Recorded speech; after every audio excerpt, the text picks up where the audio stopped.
Hi guys, it's Lob from Minerva Studio, and today I want to talk about a very interesting topic that is mastering. But mastering in stereo or in stems.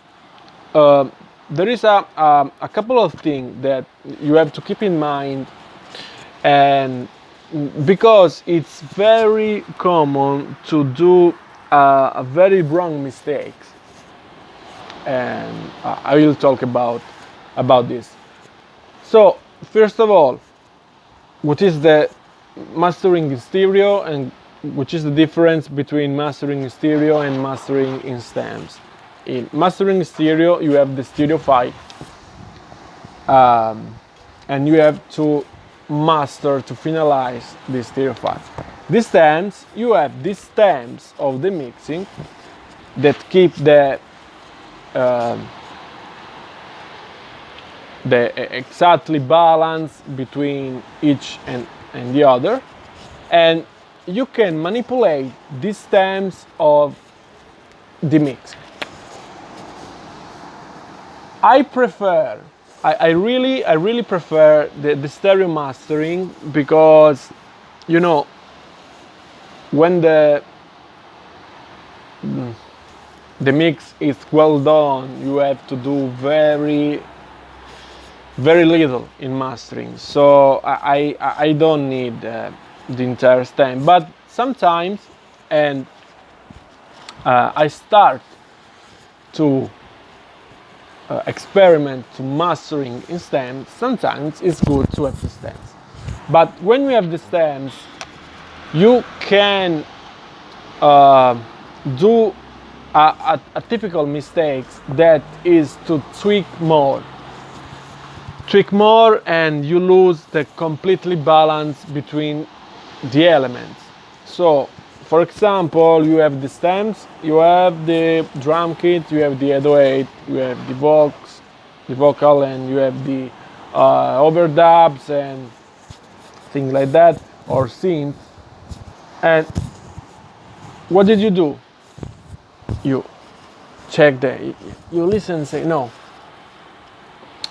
the box it's not in front of me. Come on, push a little bit of box. Now I want a little bit of more 808. I want a little bit of more drum kit. Bam, bam. And you start to push. And then at the end, you lose the completely balance of the mix. And that is very dangerous, because your clients approve that type of mix with that type of balance. So you have to be very careful. And what you can do to resolve this mistake?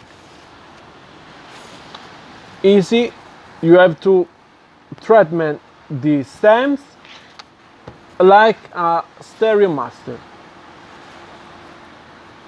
How you can do that? Simply, you have to bus the all stems in one bus, in a stereo bus, and you can treat the all bus like one.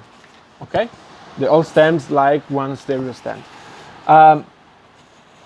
And if you need, you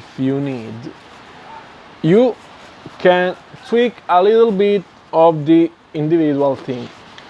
For example, if you mix a drill beat or trap beat, that the standard is, for example, to clip very much the drum kit. In mixing, you clip the drum kit, but you lose a little bit of transient. So what you can do, if you have a stems, you can reshape and rebuild transient without changing the envelope. But you can do that because you have the stems. If you haven't the stem, you can do, but it's not easy like if you have it. So you rebuild the stems, you rebuild the transient, and then track the entire stance like one stereo. That's it's my approach, and I do a lot of mistakes with this because it's human to touch the thing. You have to touch, but it's not to the right way to walk on. So if you have a stem mastering, bass the entire mastering like a stereo, and if you need, tweak some elements. So that's the end of this video. And in the description you can find my emails if you work together to do mixes or mastering. Write me, and I will so appreciate to know you. See you guys. Bye.